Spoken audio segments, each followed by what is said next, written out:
Episode 7 की शुरुआत Thanos के गर्दन में कांटे से वार करने से होती है। खून म्यांग गी के चेहरे पर बहता है और दुर्भाग्यवश उसी कांटे से कई अलग अलग व्यक्तियों की हत्या होती है जो बाथरूम में एक झगड़े के दौरान होते हैं। सैनिक दरवाजे के बाहर खड़े रहते हैं और कुछ नहीं करते और अंत में उस झगड़े में 5 लोग अपनी जान गंवा देते हैं। ये मौतें दोनों टीमों के बीच एक बड़ा फूट पैदा कर देती हैं जब वे वापस डॉर्म्स में लौटते हैं।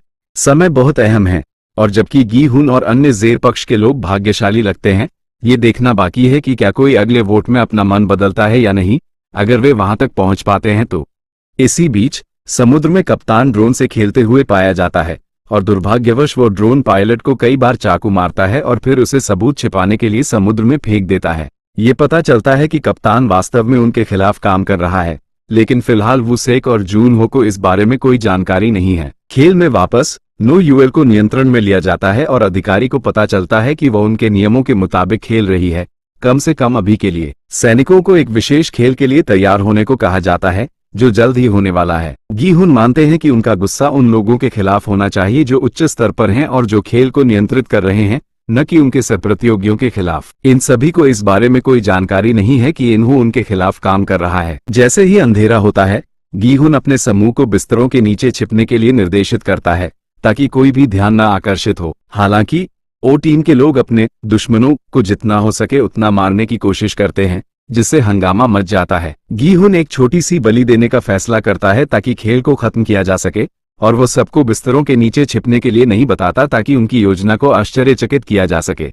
इस संघर्ष के बीच मिन्सू नाम ग्यू को मारने की कोशिश करता है, लेकिन वो चूक जाता है और अंत में गार्ड आकर स्थिति को शांत कर देते हैं। ये ठीक वही है जिसका गी हुन इंतजार कर रहा था। जैसे ही ध्यान हटा, समूह मिलकर सैनिकों पर नियंत्रण प्राप्त करता है, उन पर हमला करता है और उनके हथियार छीन लेता है। डॉर्म्स में एक गोलीबारी होती है और अंत में सैनिकों को भागने के लिए मजबूर होना पड़ता है। ये सिर्फ इसलिए था ताकि गार्ड अतिरिक्त सहायता लेकर वापस आ सके और इसके बाद वे कैमरे नष्ट कर देते हैं और जितनी हो सके ज्यादा गोलियां और हथियार लूट लेते हैं। समूह और अधिक सैनिकों को भर्ती करने की कोशिश करता है ताकि वे नियंत्रण कक्ष पर हमला कर सके और खेल को रोक सके। हालांकि कई लोग हिचकिचाते हैं, लेकिन जंग भी कुछ लोगों को अपनी ओर मोड़ने में सफल होता है। जब वे नियंत्रण कक्ष की ओर बढ़ते हैं, तब दयेहो वापस समूह की ओर जाता है ताकि कुछ और गोला बारूद पा सके, क्योंकि उनके पास कम गोला बारूद रह गया था। हालांकि गोला बारूद वापस लाने के बाद गी हुन अपनी गोलियां इन्हो को दे देता है, जो अंततः उनके साथ जुड़ने के बाद यह मानता है कि कोई रास्ता है। दुर्भाग्यवश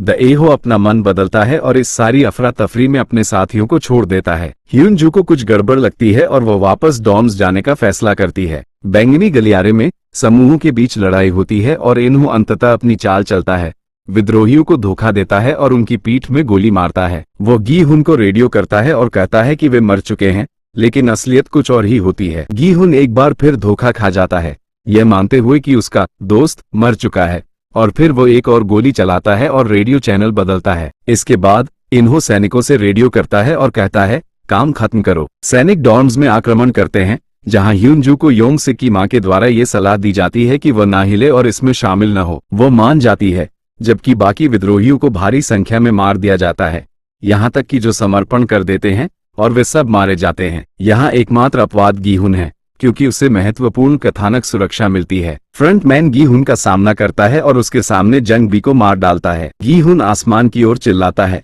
और सीजन समाप्त हो जाता है। हालांकि एक मिड क्रेडिट दृश्य है जिसमें बचे हुए खिलाड़ी एक नए खेल का सामना करते हैं, जो लाल बत्तियां, हरी बत्तियां का एक रूप प्रतीत होता है, लेकिन इस बार 2 गुड़ियां हैं।